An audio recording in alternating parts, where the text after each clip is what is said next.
ప్రకాశం జిల్లా దర్శి నియోజకవర్గం కాంగ్రెస్ పార్టీ అభ్యర్థి కోట్లూరి కొండారెడ్డి కాంగ్రెస్ పార్టీ కార్యాలయం నుండి సిపిఐ సిపిఎం కార్యకర్తలతో ర్యాలీగా బయలుదేరి ఎన్నికల అధికారికి 2 సెట్ల పత్రాలను అందజేశారు. ఈ కార్యక్రమంలో దర్శి నియోజకవర్గం సిపిఐ పార్టీ కార్యదర్శి మండపాకుల రమేష్ బాబు, సిపిఐ పార్టీ నాయకులు Kalluri Chinna Anjaneyulu, Darshi division CPM party కార్యదర్శి తాండవ రంగారావు, సిపిఎం పార్టీ నాయకులు పంట ఏడుకొండలు, కాంగ్రెస్ పార్టీ నాయకులు కర్ణ పుల్లారెడ్డి, కొండా గురవయ్య తదితరులు పాల్గొన్నారు.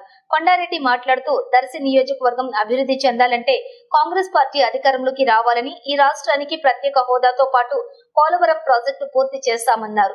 అమరావతి రాజధాని చేయటం, రైతుకు 2 లక్షల రుణమాఫీ, ప్రతి పేద మహిళలకు ₹1,00,000 కావాలంటే హస్తం గుర్తుపై ఓటు వేసి తనను గెలిపించాలని ఆయన కోరారు.